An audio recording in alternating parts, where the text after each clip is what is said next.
तो hey guys, welcome back again in Edogron class 11th and 12th channel पे। हम लोग डिस्कस कर रहे थे chapter number 1 electric charge and field, और आज हम इस वीडियो में डिस्कस करेंगे electric dipole in a uniform electric field.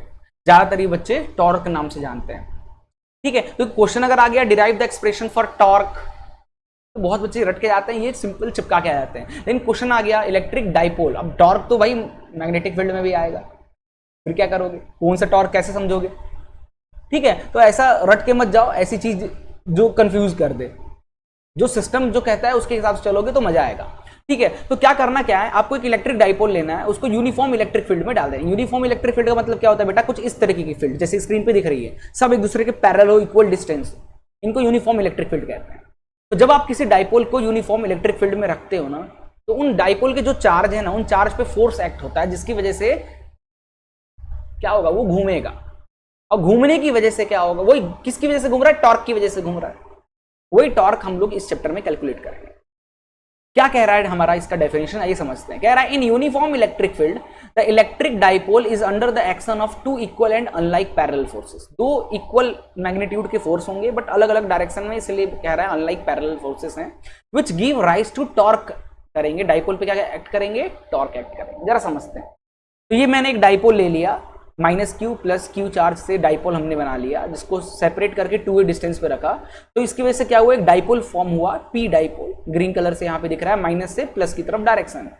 अब इस डाइपोल को जब हम इलेक्ट्रिक फील्ड में रखेंगे तो प्लस क्यू चार्ज पे ना एक फोर्स एक्ट होगा, दैट इज क्यू ई। कहां से आ गया, तो याद करो यार, इलेक्ट्रिक फील्ड वाले टॉपिक में हमने पढ़ा था, इलेक्ट्रिक फील्ड का फॉर्मूला होता है फोर्स अपॉन चार्ज। तो यहां से फोर्स क्या हो जाएगा, क्यू ई, ठीक है। अच्छा, इसका डायरेक्शन क्यों इस तरफ है, इलेक्ट्रिक फील्ड के डायरेक्शन में इस फोर्स का डायरेक्शन है। ऐसा क्यों, क्योंकि देखो प्लस क्यू चार्ज से इलेक्ट्रिक फील्ड बाहर की तरफ निकलता है, तो भाई फोर्स भी तो उधर ही लगेगा, दैट्स वाई। और माइनस क्यू चार्ज से क्या होता है, इलेक्ट्रिक फील्ड अंदर की तरफ जाता है, तो भाई फोर्स भी क्या होगा, इस तरफ लगेगा। तो माइनस क्यू चार्ज की वजह से भी फोर्स लगेगा, that is minus Q E. दोनों फोर्स का मैग्नीट्यूड बराबर है क्योंकि दोनों चार्ज बराबर है, बट अपोजिट है प्लस माइनस साइन की वजह से, ठीक है। अब इन दोनों फोर्स की वजह से देखो, समझो ये पेन है, इस पेन पे ये एक डाइपोल है, इस डाइपोल पे अगर मैं इस तरफ एक फोर्स लगाऊं और एक फोर्स हमें इस तरफ लगाऊं, तो क्या होगा, ये घूमेगा। क्या हो रहा है, घूम रहा है। तो ऐसे ही कुछ यहां पे होने वाला है, और इसके लिए हम लोग एक्सप्रेशन करने वाले हैं।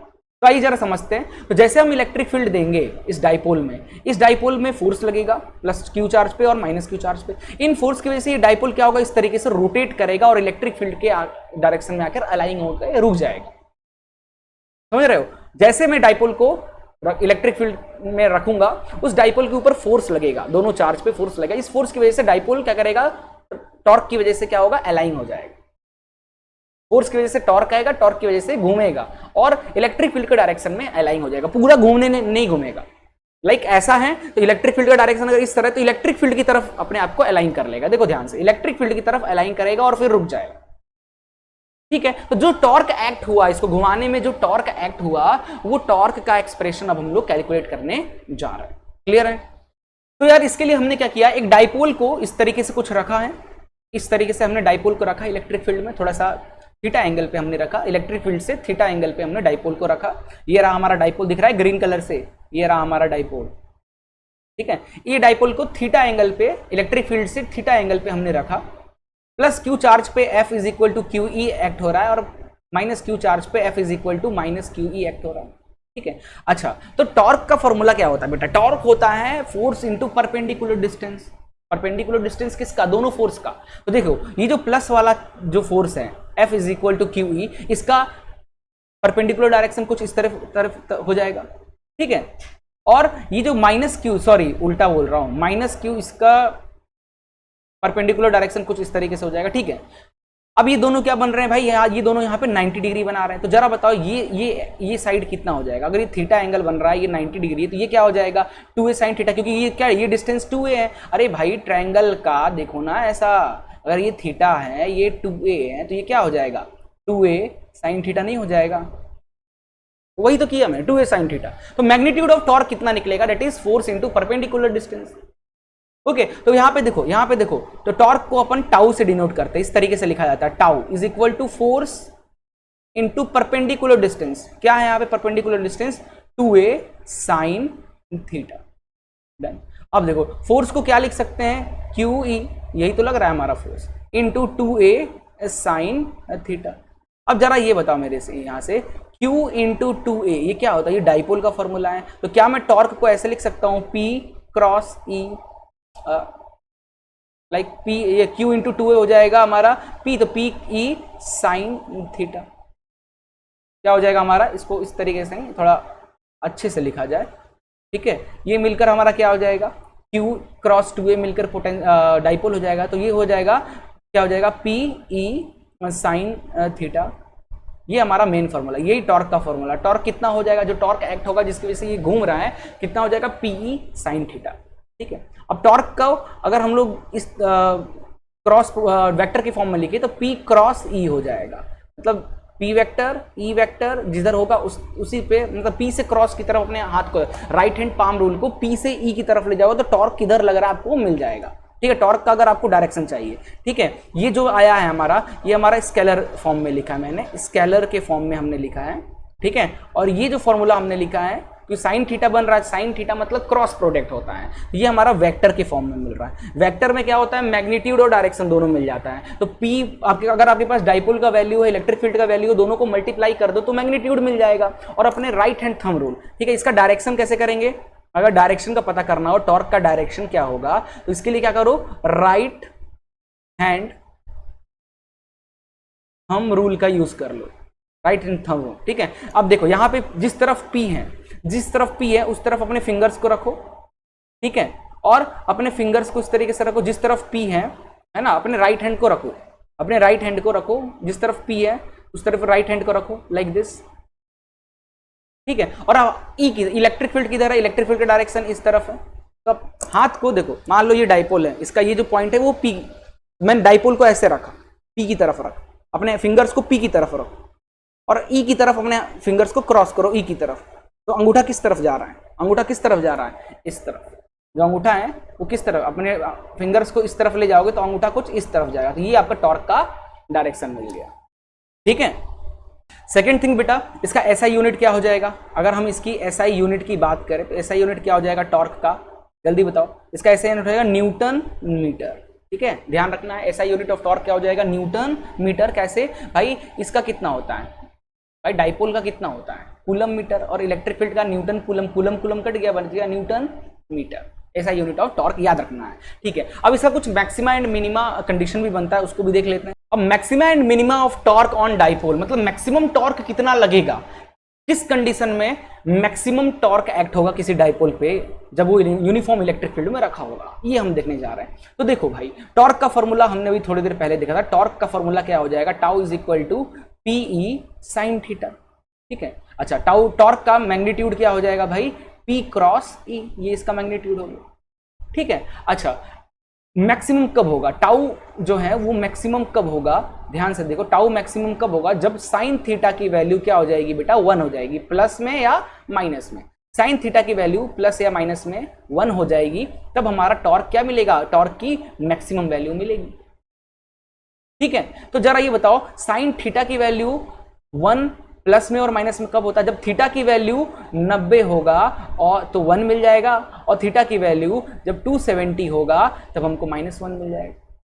इसका मतलब क्या है कि भाई टॉर्क हमारा जो मैक्सिमम टॉर्क का फॉर्मूला क्या हो जाएगा? जब साइन थीटा की वैल्यू 1 हो जाए, प्लस में या माइनस में। तो साइन थीटा की जगह 1 रखोगे तो हमारा मैक्सिमम टॉर्क कितना हो जाएगा बेटा? P डॉट E, और डॉट नहीं PE, ये हमारा मैक्सिमम टॉर्क का फॉर्मूला मिल गया, ठीक है। अब देखो ये कब थीटा 90, मतलब मान लो कि ये हमारा इलेक्ट्रिक फील्ड का डायरेक्शन है, ठीक है। और ये रहा आपका डाइपोल, ये रहा आपका डाइपोल, ठीक है। ये आपका डाइपोल प्लस Q चार्ज और ये माइनस Q चार्ज, ये कितना है? 90 डिग्री। इस कंडीशन जब डाइपोल इस तरीके से रखा होगा ना, तब इसमें सबसे मैक्सिमम टॉर्क लगेगा। एक कंडीशन ये हो सकता है, दूसरा ये हो सकता है, ये रहा हमारा इलेक्ट्रिक फील्ड और 270 यानी कुछ इस तरीके से, ये हमारा प्लस Q होगा, ये हमारा माइनस Q होगा, माइनस से प्लस की तरफ डाइपोल का डायरेक्शन होगा, तो है ना। तो ये कितना बनेगा? ये भाई देखो भाई, ये कितना बन गया? ये बन गया हमारा कितना? 270 डिग्री। तो ये दो कंडीशन में हमको मैक्सिमम टॉर्क किसी भी डाइपोल पे लगेगा जब आप उसको यूनिफॉर्म इलेक्ट्रिक फील्ड में रखेंगे, ठीक है। चलिए, अब हम टाउ के फॉर्मूला अभी हमने देखा, टाउ हमारा क्या होता है? PE साइन थीटा, ठीक है। अब अगर हमको टाउ मिनिमम निकालना हो, मिनिमम की वैल्यू निकालना हो, इस कंडीशन में साइन थीटा हमारा कितना होना चाहिए? 0 हो जाए, और साइन थीटा 0 बेटा दो कंडीशन में होता है, थीटा की वैल्यू 0 डिग्री पे और थीटा की वैल्यू 180 डिग्री पे। दो कंडीशन में हमारा क्या होता है, साइन थीटा की वैल्यू 0 मिलता है। ठीक है, चलिए भाई यहां भी अब देखो दो कंडीशन बनेगा, यहां भी दो कंडीशन मिलेगा। देखो थीटा की वैल्यू जब आप 0 रखोगे, थीटा की वैल्यू जब आप 0 डिग्री रखोगे, इसका मतलब क्या हुआ, जिस तरफ इलेक्ट्रिक फील्ड है ना, थीटा 0 कब बनेगा, उसी तरफ अगर आपका डाइपोल भी है, उसी तरफ आपका डाइपोल भी है, मतलब यहां पे आपका प्लस क्यू चार्ज, यहां आपका माइनस क्यू चार्ज। अगर इस तरीके कंडीशन है, थीटा क्या हो गया, दोनों के बीच में 0 हो गया, 0 थीटा 0 हो जाएगा तो टाउ की वैल्यू क्या हो जाएगी, टाउ की वैल्यू भी 0 हो जाएगी। और फोर्स तो वैसे भी नेट फोर्स प्लस माइनस की वजह से 0 ही होगा, एक इधर जा रहा है, एक इधर जा रहा है, तो टाउ भी 0, फोर्स भी 0 हो गया, तो इसको कहेंगे अपन स्टेबल इक्विलिब्रियम। ये कंडीशन क्या होगा, स्टेबल इक्विलिब्रियम का कंडीशन होगा, स्टेबल इक्विलिब्रियम टॉर्क का कंडीशन हो जाएगा। क्लियर भाई बेटा, हमारा जो दूसरा कंडीशन बनेगा, theta is equal to 180 degree पे, theta is equal to 180 degree पे, देखो इलेक्ट्रिक फील्ड हमारा इस तरफ होगा, ठीक है 180 कैसे, और डाइपोल हमारा जब इस तरफ हो जाए, डाइपोल हमारा जब इस तरफ हो जाए, तो क्या है दोनों के बीच का जो एंगल बनेगा वो कितना बनेगा, 180 डिग्री बनेगा। कितना बनेगा, 180 डिग्री। तो देखो साइन 180 की वैल्यू क्या हो जाएगी, 0 हो जाएगी, तो इस कंडीशन में टॉर्क हो जाएगी 0, और फोर्स तो भाई ऑलवेज 0 होगा ना, दोनों तरफ इक्वल है फोर्स तो 0 हो गई। बट क्या है कि देखो इधर कंडीशन क्या है, इधर स्टेबल। अब देखो जब किसी बॉडी पे फोर्स भी 0, टॉर्क भी 0, इक्विलिब्रियम का कंडीशन आ जाता है। तो थीटा इक्वल टू 0 पे भी हमारा जो डाइपोल है उस पे इक्विलिब्रियम कंडीशन बन रहा है, और 180 पे भी इक्विलिब्रियम कंडीशन बन रहा है। तो थीटा इज इक्वल टू 0 पे ना हमारा स्टेबल इक्विलिब्रियम टॉर्क कहलाएगा, और थीटा इज इक्वल टू 180 पे ना हमारा अनस्टेबल इक्विलिब्रियम कहलाएगा। इक्विलिब्रियम, ये दो चीज आपको याद रखना है, ठीक है, क्लियर है। चलिए भाई अब आगे चलते हैं, क्या होगा जब हम इलेक्ट्रिक डाइपोल को एक नॉन यूनिफॉर्म इलेक्ट्रिक फील्ड में रख दें। ओके, तो इसके में दो केस अपन डिस्कस करेंगे, electric dipole in non uniform. जैसे आप देख सकते हो ये प्लस क्यू चार्ज है, प्लस क्यू चार्ज से इस तरीके से देखो यूनिफॉर्म कैसे होते हैं, मैंने बताया था पैरेलल एंड इक्वल डिस्टेंस। यहाँ पे जो कंडीशन मैंने बनाया हो इस तरीके से, कोई इलेक्ट्रिक फील्ड जो है वो यूनिफॉर्म नहीं है, कहीं कुछ भग रहा है कहीं कुछ भग रहा है। इस कंडीशन में अगर हमारा कोई डाइपोल आ जाए तो फिर क्या कंडीशन बनेगा जरा देखते हैं। तो चलो यहाँ पे हम दो केस लेंगे, एक केस हम ये लेते हैं कि लाइक इस तरीके से डाइपोल को हम लोग कुछ ऐसा रखते हैं। ओके, लाइक ये हमारा पॉइंट ए हो गया, ये हो गया point A that is minus Q charge, और ये हो गया पॉइंट बी, ये हमारा प्लस क्यू चार्ज। ठीक है भाई, तो इसकी वजह से डाइपोल का जो डायरेक्शन आएगा बेटा वो क्या आ जाएगा, डाइपोल का डायरेक्शन क्या होगा, माइनस क्यू से प्लस की तरफ। ये रहा हमारा डाइपोल का डायरेक्शन आ जाएगा, ये हमारा डाइपोल का डायरेक्शन है। ठीक, चलिए अगर ऐसा है भाई, अगर ऐसा होगा, ठीक है, अगर ऐसा होगा जब डाइपोल कुछ इस तरीके से नॉन यूनिफॉर्म इलेक्ट्रिक फील्ड में रखा होगा, तो देखो क्या होगा, अब पॉइंट ए पे जो इलेक्ट्रिक फील्ड आएगा, माइनस चार्ज है, माइनस चार्ज से क्या होगा, माइनस चार्ज से इलेक्ट्रिक फील्ड के अपोजिट डायरेक्शन में क्या लगेगा, फोर्स लगेगा। हमने देखा था माइनस चार्ज से इलेक्ट्रिक फील्ड के अपोजिट डायरेक्शन में, इलेक्ट्रिक फील्ड अगर इस डायरेक्शन में है तो उसके अपोजिट डायरेक्शन में फोर्स लगेगा। इस फोर्स की वैल्यू कितनी हो जाएगी बेटा, minus Q E due to A की वजह से आया है ना, ठीक है, पॉइंट ए की वजह से। और पॉइंट बी पे जो फोर्स लगेगा, क्योंकि प्लस चार्ज है तो फोर्स इस डायरेक्शन में लगेगा, ये कितना हो जाएगा, Q electric field due to B. अब यहां पे ध्यान से देखो, क्योंकि भाई पॉइंट ए जो है ना इस चार्ज के पास में है, यानी ज्यादा इलेक्ट्रिक फील्ड यहां पे होगा पॉइंट ए पे, यानी पॉइंट ए की जो इलेक्ट्रिक फील्ड है वो क्या है, पॉइंट बी से ज्यादा है।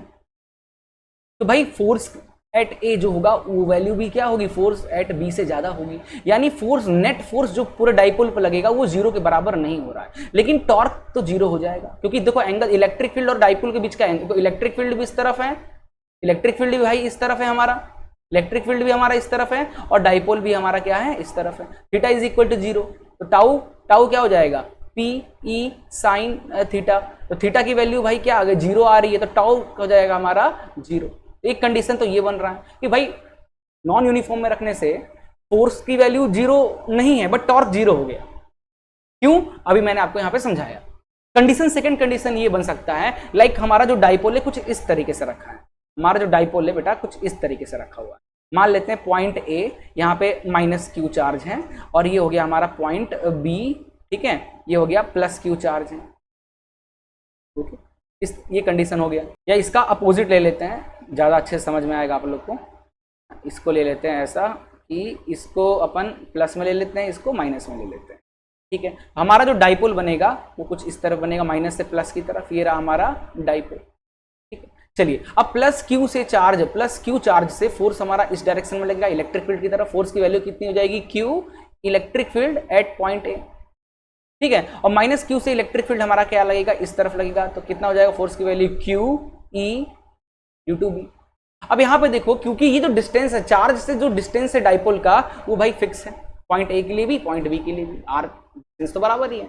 यानी जो इलेक्ट्रिक फील्ड एट ए और बी, इलेक्ट्रिक फील्ड क्या होगी, दोनों बराबर होगी। इलेक्ट्रिक फील्ड क्या हो गई, इलेक्ट्रिक फील्ड एट ए और इलेक्ट्रिक फील्ड एट बी, ये दोनों बराबर आएंगे क्योंकि आर बराबर है। इसका मतलब फोर्स एट ए और फोर्स एट बी ये क्या है, दोनों एक दूसरे के बराबर हैं। इसका मतलब पूरे पूरे डाइपोल पे जो नेट फोर्स लगेगा, जो नेट फोर्स जो डाइपोल पे आएगा वो क्या हो जाएगा, जीरो हो जाएगा।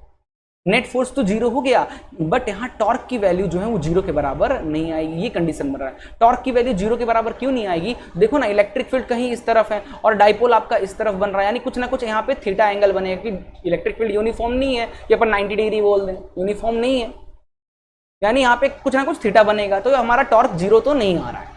तो भाई यहाँ पे हमको क्या कंक्लूजन क्या निकला, इस टॉपिक का हमारा कंक्लूजन क्या निकल के आया, कंक्लूजन क्या निकल के आया कि डाइपोल को जब आप नॉन यूनिफॉर्म इलेक्ट्रिक फील्ड में रखोगे, नॉन यूनिफॉर्म इलेक्ट्रिक फील्ड में रखोगे, तो फोर्स में और में नॉट जीरो, मतलब जीरो हो भी सकता है, नहीं भी हो सकता।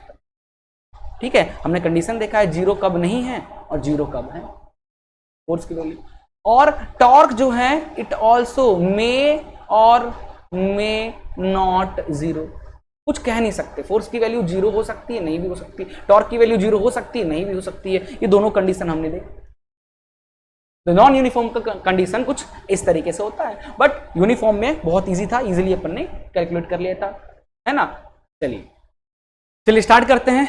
अब हम लोग क्वेश्चन कर लेते हैं जल्दी से इस टॉपिक का, टॉर्क वाले क्वेश्चन का। ठीक है, तो फॉर्मूला क्या निकल कर आया, टॉर्क इज इक्वल टू होता है सर पीई साइन थीटा। इस फॉर्मूले पे हमको पूरा का पूरा क्वेश्चन करना है और खेला करना है। ठीक है, क्या क्वेश्चन कह रहा है, एक इलेक्ट्रिक डाइपोल है, विथ इलेक्ट्रिक डाइपोल मूवमेंट दे रखा है, मतलब पी की वैल्यू बेटा दे रखा है 4 × 10⁻⁹ कूलम मीटर, पी दे रखा है, is aligned at 30 degree with the direction of uniform electric field, यानी थीटा की वैल्यू दे रखा है।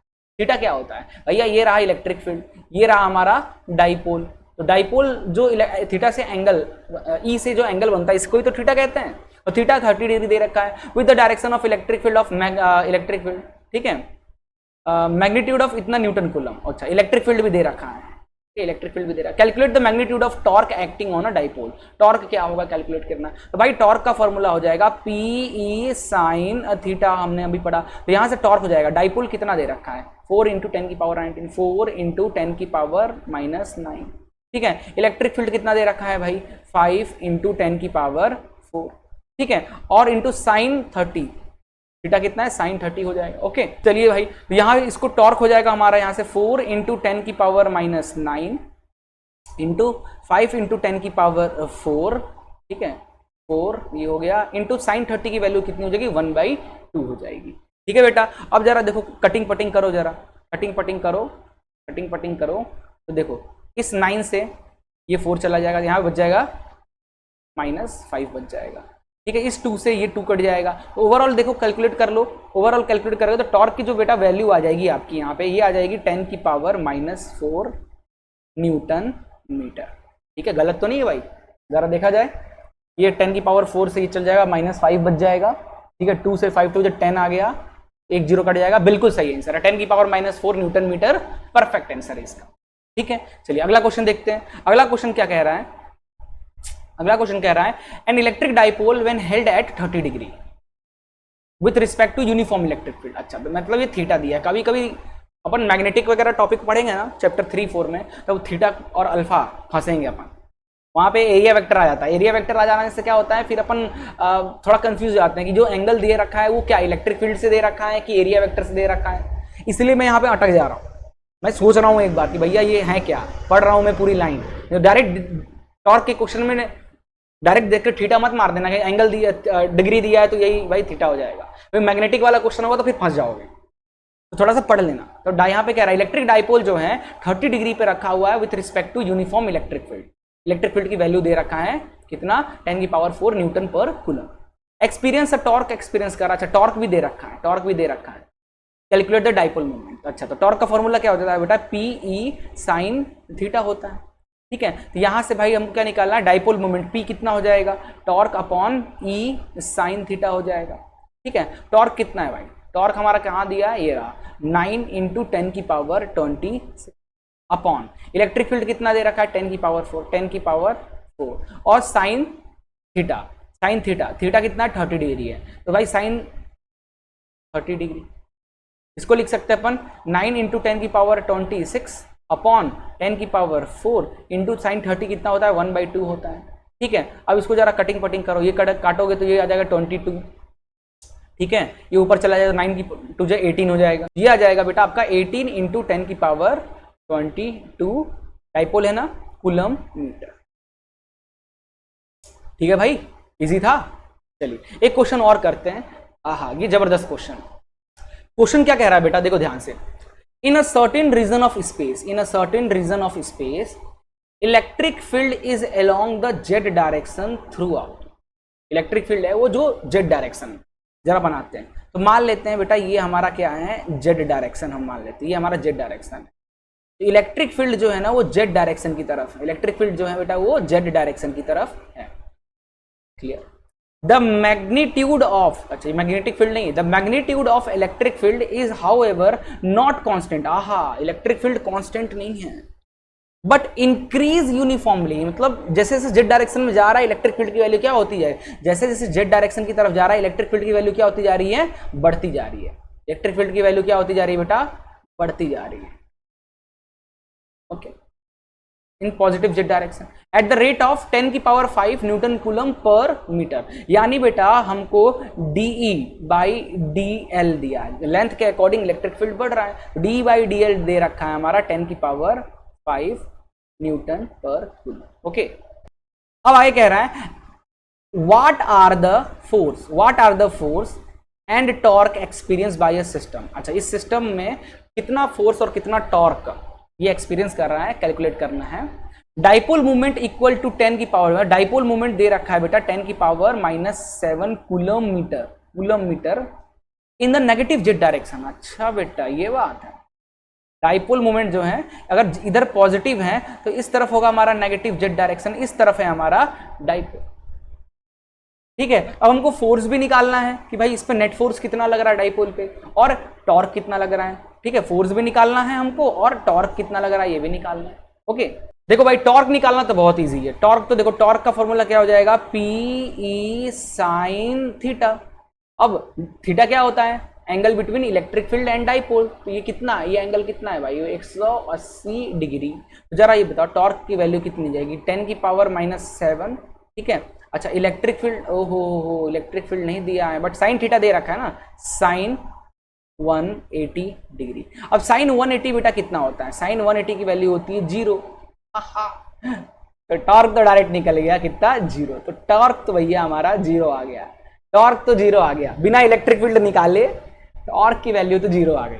साइन 180 की वैल्यू 0 होती है, बस फिर क्या मतलब इलेक्ट्रिक फील्ड से, हमारा काम तो हो गया, टॉर्क की वैल्यू 0 आ गई।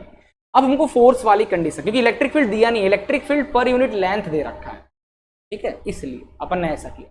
अच्छा फोर्स कैलकुलेट करते हैं, तो जरा बताना इस सिस्टम पे जो फोर्स लग रहा है, फोर्स एक्टिंग ऑन सिस्टम, इस सिस्टम पे जो फोर्स लग रहा है उसकी value, force is equal to क्या लिख सकते हैं, QE लिख सकते हैं, बिल्कुल लिख सकते हैं, बिल्कुल लिख सकते हैं। अब यहाँ पे जो इलेक्ट्रिक फील्ड है वो इंक्रीज कर रहा है, इलेक्ट्रिक फील्ड इंक्रीज कर रहा है, तो भाई क्या लिख सकते हैं, DE लिख सकते हैं, क्योंकि भाई थोड़ी सी एक पर्टिकुलर, भाई फिजिक्स में क्या होता है एक छोटी जगह का निकालते हैं फिर उसको इंटीग्रेट कर देते हैं, तो ऐसा ही हमने पूरा इंटीग्रेट, क्या हो रहा है, जैसे जेड डायरेक्शन में फोर्स क्या हो रहा है, इंक्रीज हो रहा है, मतलब इलेक्ट्रिक फील्ड क्या हो रहा है, इंक्रीज होते जा रहा है, हर एक लेंथ पे इंक्रीज होते जा रहा है, तो हमने F is equal to QDE लिख दिया। अब हम क्या, मैं इसमें DL मल्टीप्लाई और DL डिवाइड कर दूंगा पर यूनिट लेंथ, तो कोई दिक्कत है क्या, नहीं दिक्कत है। तो ये आ जाएगा हमारा, देखो Q इंटू, इसको थोड़ा सा अच्छे से सजा के लिख लें तो DE/dl और इंटू DL ऐसा लिख सकते हैं, बिल्कुल लिख सकते हैं।